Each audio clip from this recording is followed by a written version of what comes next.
예수님께서는 마태복음 6장에서 구제에 대해서, 기도에 대해서 말씀하셨습니다. 오늘은 금식에 대해서 말씀하십니다. 어떻게 구제할 것인가, 그리고 어떻게 기도할 것인가, 오늘은 어떻게 금식할 것인가에 대해서 말씀을 하십니다. 금식은 자신이 스스로 음식을 절제하거나 음식을 먹는 것을 중단하는 것이죠. 그런데 음식은 우리에게 생명과도 같습니다. 인간은 음식을 먹지 않으면 살아갈 수가 없습니다. 그런데 내가 스스로 음식을 먹지 않는다는 것의 의미는 내가 세상으로부터 공급받는 모든 것을 끊고 하나님께 집중하고 하나님께서 채우실 것을 소망하며 바라보는 것이죠. 이 금식이 믿음의 결단이 되기 위해서는 단순히 굶는 것이 아니라 반드시 기도가 동반되어야 합니다. 그래서 성경에서 말하는 금식에는 기도를 전제로 하는 것이죠. 금식하면서 나의 전 존재가 하나님에게 집중하며 기도하는 것입니다. 그러니까 기도하기 위해서 금식하는 것이지 금식 그 자체, 굶는 것 그 자체가 목적이 되어서는 안 되겠죠.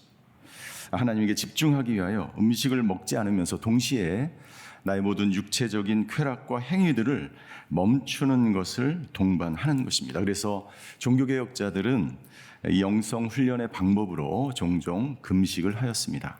마틴 루터 같은 경우에는 금식의 의미를 모르는 사람, 금식 기도를 하지 않는 사람들을 어떻게 크리스찬이라고 말할 수 있겠는가라고 말하기까지 하였죠. 이 성경에 보면 금식에 관한 말씀들이 굉장히 자주 등장하는 것을 볼 수가 있습니다. 금식의 목적을 우리가 성경을 통해서 알 수가 있는데, 첫 번째, 금식의 목적, 자신의 죄를 회개하기 위해서 금식을 하였습니다. 하나님께서는 이스라엘 백성들에게 1년에 한 번 대속죄일에 금식하라고 말씀하셨습니다. 레위기 16장에 보면 그 본문에 나와 있죠. 너희는 이것을 영원한 규례로 이렇게 선포를 하고 너희는 근신하고 아무 일도 하지 말아라. 그리고 레위기 16장 30절에 대속죄일에 금식해야 되는 이유에 대해서 이렇게 말씀하셨습니다. 레위기 16장 30절을 같이 한번 읽겠습니다. 시작. 이는 그날에 너희를 위해 너희를 정결케 하는 속죄를 해야 하기 때문이다. 그러면 여호와 앞에서 너희 모든 죄가 정결케 될 것이다. 금식하는 목적, 우리의 죄를 회개하기 위해서, 우리의 모든 죄를 정결케 하는데 그 금식의 목적이 있었습니다. 요나가 니느웨로 가서 백성들에게 회개를 선포합니다. 40일 후에 니느웨가 무너질 것입니다. 하나님은 40일 동안에 회개할 기간을 주시는 거예요. 저희가 매년 40일 동안 작은 예수 40일 새벽 기도를 합니다. 40일에 대한 특별한 의미가 있습니다. 우리가 40일 기도할 때 하나님께서 이 나라와 이 민족의 모든 죄를 사하시는 놀라운 역사가 있게 되기를 주임으로 축원합니다. 저와 여러분들의 죄와 이 가정의 죄와 교회의 모든, 우리 부모들의 모든 죄가 정결케 되고 새롭게 되는 역사가 있게 되기를 주임으로 축원합니다. 니느웨 백성들이 이 이야기를 듣고 이 선포를 듣고 그들은 회개하기 시작했습니다. 요나의 말을 듣고 금식하기 시작했습니다. 그리고 왕이 명령을 내려서 단순히 금식만 하지 않고 하나님께 부르짖었다라고 기록되어 있어요. 놀라운 사실이죠. 한 번도 복음을 들어보지 못한 사람들이 40일 이후에 무너질 것이다 라는 이야기를 듣고 그들은 금식하며 부르짖으며 하나님께 나아가 기도하기 시작했다는 것이죠. 금식의 중요한 목적 중에 하나가 죄를 회개하고 하나님 앞에 나아가는 데 있다는 것이죠. 두 번째, 금식의 목적은 나를 위해서 금식하는 것이 아니에요. 하나님을 위해서 금식해야 합니다. 금식은 나의 유익과 내가 정해놓은 소망들이 이루어지기를 위하여 금식하는 것이 아닙니다. 다른 사람에게 보이기 위하여 금식하는 것도 아닙니다. 오직 하나님을 위한 금식이 되어야 합니다. 스가랴에 보면 이스라엘 백성들은 바벨론 포로로 끌려가서도 1년에 4번 정기적으로 날짜를 정해놓고 금식을 하였습니다. 그들이 금식한 이유는 바벨론의 포로로 잡혀온 이 수치스러운 것을 기억하기 위해서 그들은 금식하였습니다. 특별히 5째 날에는 예루살렘 성전이 파괴된 날을 기억하며 금식하였는데 어떤 베델 사람들이 이런 질문을 하는 거예요. 우리가 포로로 끌려갔을 때 70년 동안이나 금식을 했는데 우리가 더 이상 금식할 필요가 있을까요? 지금 성전을 재건하는 상황에서 금식할 필요가 있을까요? 이때 하나님께서 이렇게 말씀하십니다. 스가랴 7장 5절입니다. 우리 스가랴 7장 5절도 함께 읽겠습니다. 시작. 이 땅의 모든 백성과 제사장들에게 말하여라. 너희가 지난 70년 동안 5째 달과 7째 달에 금식하고 슬피 울었는데 너희가 진심으로 나를 위해서 금식한 적이 있느냐? 하나님이 기가 막힌 말씀을 하시는 거예요. 무려 70년 동안이나 정기적으로 금식했는데 너희가 나를 위해서 금식한 적이 있느냐라고 물으시는 거예요. 너희가 나를 위하여 구제를 하였는가? 너희가 나를 위하여 기도하였는가? 너희가 나를 위하여 봉사를 하였는가? 너희가 나를 위하여 금식하였는가? 하나님은 오늘도 우리에게 묻고 계십니다. 하나님을 위한 금식은 어떤 것입니까? 내 문제에 초점을 맞추는 것이 아니라 하나님께 초점을 맞추는 거예요. 금식을 통해서 하나님과 더욱 긴밀한 관계 가운데 들어가기 원하는 기도여야 합니다. 금식을 통해서 오직 하나님께 영광을 돌리는 기도가 되어야 하는 것입니다. 그래서 존 웨슬리는 이렇게 이야기합니다. 금식을 하려거든 오직 하나님만 바라보며 금식하라. 우리의 금식의 목적은 오직 하늘에 계신 아버지께 영광을 돌리는 것이어야 한다. 오직 우리의 모든 것이, 금식 자체도 하나님께 영광을 돌리는 것이어야 한다라는 것이죠. 그리고 성경에 보면 금식에 대한 기록이 굉장히 자주 등장하는 것을 볼 수가 있습니다. 나라와 민족이 정말 위기에 처했을 때 에스더는 죽으면 죽으리라는 각오로 금식하며 하나님 앞에 나아갔습니다. 사도행전에 보면 안디옥 교회가 바울과 바나바를 선교사로 파송할 때 금식하면서 파송한 것이 기록되어 있습니다. 정말 위기의 순간, 기도를 할 수밖에 없는 순간, 금식을 해야만 하는 그 순간에 금식하며 하나님께 나아갔던 것이죠.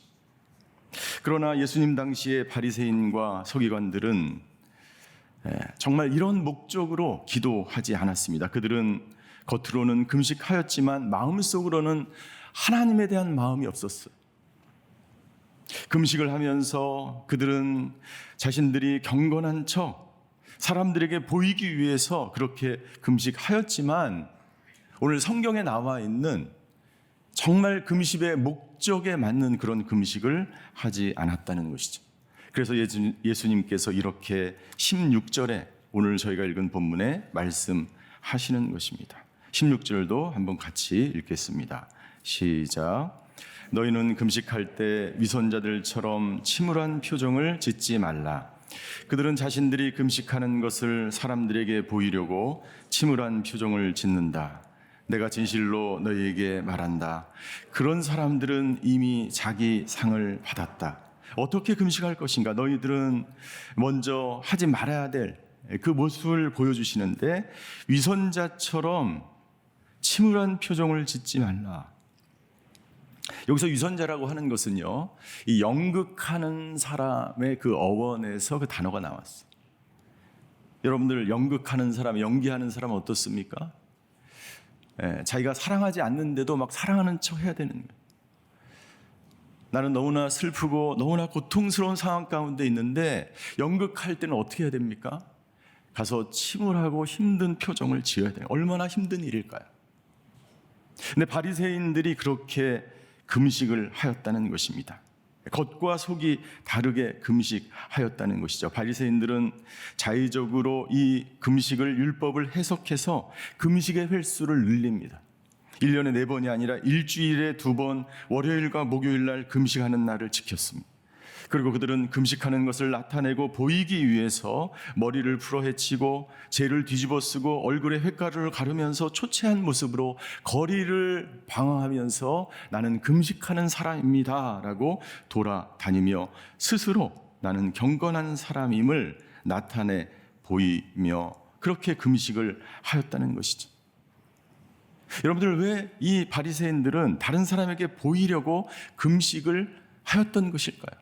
그것은 인간이 가지고 있는 기본적인 욕구 때문입니다. 첫 번째, 인정받고 싶은 욕구 때문이에요. 바리새인들은 자신들은 다른 사람과 다르다는 특별한 사람으로 인정받기를 원했습니다. 나는 경건한 사람이고 저 바리새인들과 저 세리들과 저 죄인들과 나는 다르다라고 하는 특권 의식이 있었어요. 나는 택한 백성이라는 그러한 의식이 강하였고 사람들로부터 특별함을 인정받고 싶었습니다. 여러분들, 중요한 것은 사람에게 인정받는 것이 아니라 하나님에게 인정받는 것이 중요한 줄 믿습니다. 제가 본당에서 설교할 때가 이제 새벽기도 설교를 하는데요. 요즘은 대부분 이제 유튜브나 CGN TV로 중계가 되기 때문에 설교가 끝나면 성도들이 바로바로 피드백을 해주십니다. 목사님, 오늘 넥타이가 잘 어울리십니다. 목사님, 흰머리가 너무 많이 생기셨네. 목사님, 마이크를 왜 이렇게 자주 잡으십니까? 어떤 경우는 이런, 목사님 얼굴이 너무 안 좋습니다. 끝나고 빨리 병원에 가보세요. 새벽이니까 좋을 수가 없죠. 제가 인정받고 제가 듣고 싶은 얘기는 거의 없어요. 목사님 말씀이 너무 좋습니다. 뭐 이런.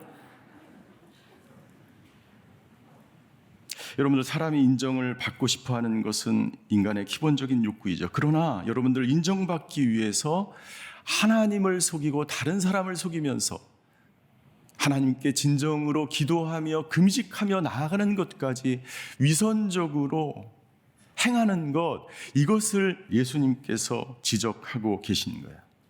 두 번째, 보상 심리 때문입니다. 모든 사람들은 일정한 행동을 한 이후에 그에 대한 대가를 받고 싶어하는 보상 심리가 있습니다.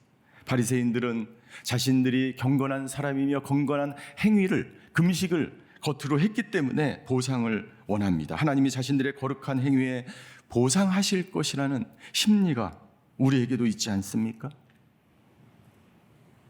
내가 금식을 하면 하나님이 내 자식들에게 복을 주시겠지. 내가 금식을 하면 하나님이 경제적인 문제를 해결해 주실 거야. 내가 금식을 하면 모든 문제가 다 잘 풀리고 복을 받게 될 거야. 보상 심리가 있는 것이죠. 여러분들, 금식을 하나님의 축복을 받아내는 도구로 사용해서는 안 됩니다. 물론 하나님은 우리가 금식하고 기도하고 하나님께 매달리면 하나님은 우리에게 응답하시는 분이고 우리가 원하는 것을 주시는 분이, 그것이 우리에게 적절하고 우리에게 뜻에 맞을 때 하나님은 우리의 기도에 응답하시는 것입니다. 그러나 금식하는 것이 하나님이 내 문제를 해결해 주시는 것을 전제로 한다면, 만약 내가 금식했는데도 불구하고 하나님께서 응답을 하시지 않으면 어떻게 되는 것입니까? 하나님이 문제가 있다는 것으로 만들어 버리게 되는 것이죠. 금식 기도의 목적은 오직 하나님을 위한 것, 하나님께 영광 돌리며 하나님과 가장 친밀한 관계에 들어가기 위한 것이 목적이 되어야 하는 것입니다. 그래서 예수님께서는 금식의 자세에 대해서 말씀을 17절과 18절에서 말씀해 주고 계시는 것이죠.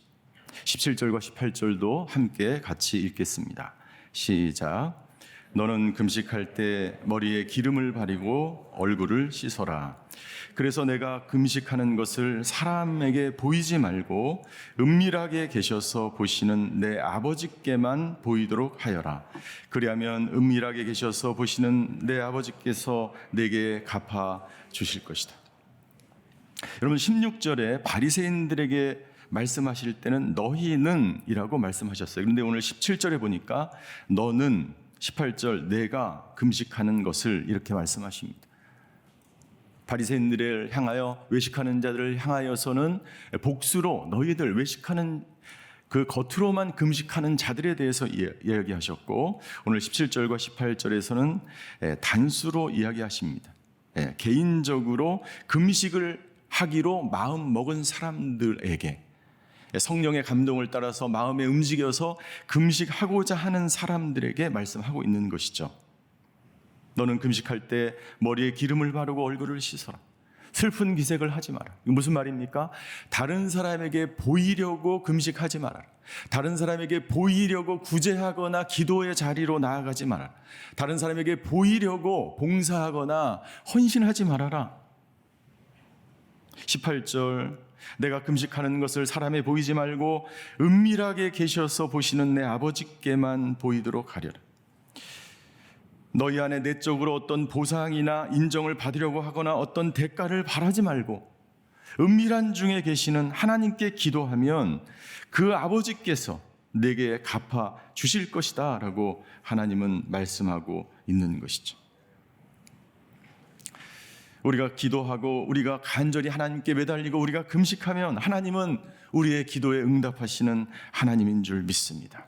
자, 그러면 우리가 이제 어떻게 금식을 해야 할까요? 존 파이퍼는 그의 책 하나님께 굶주린 삶에서 이렇게 말합니다. 금식은 하나님이 나에게 꼭 필요한 분임을 아뢰는 굶주림의 제사이다. 금식하는 이유를 정확하게 말하고 있습니다. 만약 여기에 하나님께 굶주린 사람이 있다, 하나님께 더욱 가까이 나아가기 원하는 사람이 있다, 하나님이 누구인지 더 간절히 알기 원하는 사람, 그런 목적을 가지고 있는 사람이 있다면 금식하라. 그것은 하나님께 드려지는 굶주림의 제사이다라고 말하고 있는 것입니다. 현대는 과거보다 너무나 금식을 안 하는 시대에 우리는 살아가고 있습니다. 왜 우리는 하나님께 굶주려 있지 않은 것일까요? 왜 애통하며, 왜 통곡하며 굶주림으로 하나님 앞에 예배하지 않는 이유가 무엇일까요? 우리가 세상에 기름진 것으로 너무 가득 채워져 있기 아니요, 나의 빈 공간을 하나님으로 채우기보다 세상의 욕심과 나의 만족과 유익으로 나를 가득 채웠기 때문에 더 이상 하나님으로 나를 채울 필요를 느끼지 못하는 것이 아닐까요?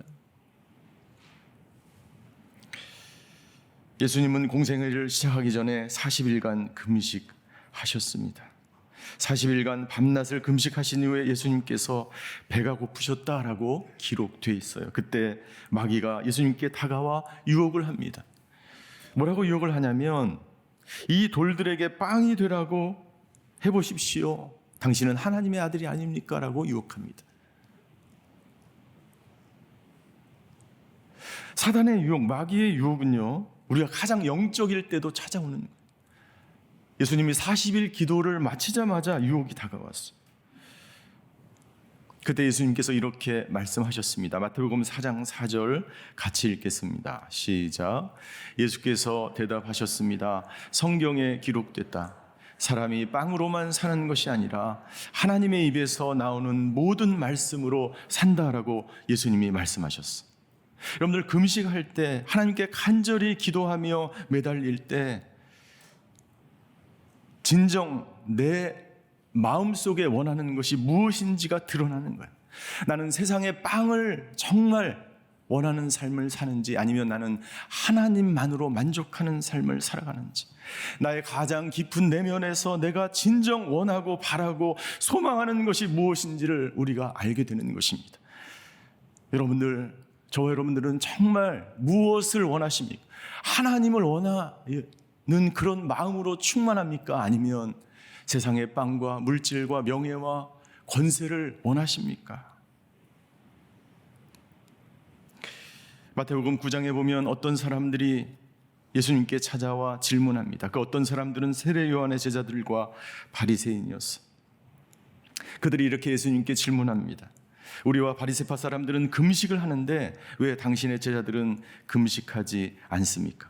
예수님께서 세리 마태의 집에서 먹고 마실 때에 이들이 한 질문이었죠. 아마 그날은 유대인들이 금식을 하는 날이었던 것 같습니다.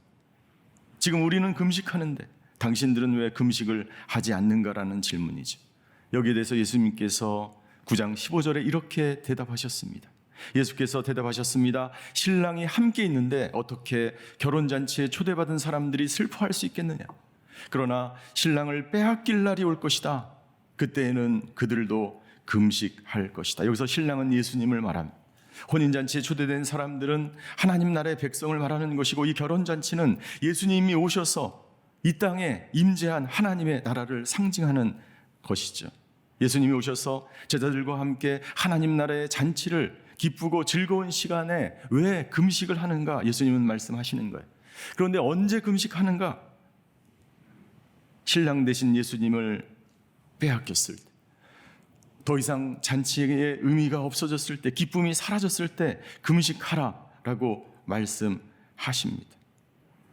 신랑을 빼앗긴 그날은 바로 예수님이 십자가에 못 박히시게 된 날을 말하는 것입니다. 그때가 되면 제자들은 울면서 금식하게 될 것이라고 말씀하십니다. 예수님이 십자가에 돌아가신 이후에, 신랑을 빼앗긴 이후에 초대교회 성도들은 매주 수요일과 금요일 날 금식하며 예수님의 재림을 소망하며 살았습니다. 저 여러분들 가운데 신랑이 빼앗긴 것 같은 그런 상황 가운데 있는 사람들이 있다. 하나님께 간절히 기도하며 금식하며 나아가야 되지 않을까요? 코로나로 인해서 어려운 시간들을 보내는 성도들이 많이 계십니다. 코로나가 확산되던 그런 무렵에 저희 공동체에서 순장 모임을 하고 있었습니다. 그때 막 줌으로 순장 모임을 하고 있었는데, 저희 공동체 한 순장님께서 오살리 기도원에 가서 줌으로 핸드폰으로 이 순장 모임에 들어오셨어요. 그리고 나눔을 하는데 마침 그 순장님이 나눔을 하는 시간이 되었습니다. 모든 사람들이 궁금했습니다. 왜 순장님이 기도원에 가서 그렇게 계실까? 순장님의 딸이 결혼도 하지 않았는데 암에 걸린 거예요. 기도원에 가서 우리 딸이 암에 걸렸다는 소식을 듣게 되고, 음식이 넘어가지 않고 기도원에 와서 금식을 하고 있다. 이 이야기를 듣고 모든 우리 순장님들 다 숙연해지고, 그때 마무리를 하면서 우리 순장님과 이 가정과 그 딸을 위해서 간절히 기도하기 시작했습니다. 그리고 저는 그때 그 순장이 이런 고백을 한 것이 잊혀지지가 않습니다. 딸이 암에 걸렸는데 고통스러운 것은 정말 자기 자신이었고, 기도원에 가서 금식하며 기도하는데 내 죄가 생각이 나서 통곡하며 회개하였다라는 이야기였습니다. 여러분들, 분명 금식은 간절한 마음으로 기도하게 합니다. 금식은 하나님에게 초점을 맞추며 집중하며 기도하게 합니다. 금식은 하나님과의 친밀한 교제를 위한 중요한 도구입니다. 오늘 새벽 기도를 드리시는 분 중에 신랑이 빼앗긴 것 같은 그런 상황 가운데 있다면 금식하며 기도하기를 추천합니다. 여러분들, 이 나라와 이 민족이 얼마나 초상집 같은 그러한 분위기 가운데 이 민족, 이 나라가 그런 상황 가운데 처해져 있습니까? 나라와 민족을 위해서 금식하는 분이 계십니까? 우리 자녀들을 위해서 금식하는 분이 계십니까? 현재 가출 청소년인 20만 명의 청소년들이 길을 잃고 방황하고 있습니다. 여러분들, 어떤 기도 제목을 가지고 40일 동안 기도하십니까? 하나님과의 관계가 문제가 있는 분들이 계십니까? 기도도 되지 않고 말씀이 들리지 않고 어떤 소망도 보이지 않는 분이 계십니까? 세상의 유혹으로 인하여 흔들리며 죄악 가운데 있는 사람들이 있습니다. 아니, 기쁨이 사라지고 슬픔과 절망 가운데 있는 성도들이 계시다면 오늘 금식하며 하나님께 나아가시는 저와 여러분들이 되시기를 주임으로 축원합니다.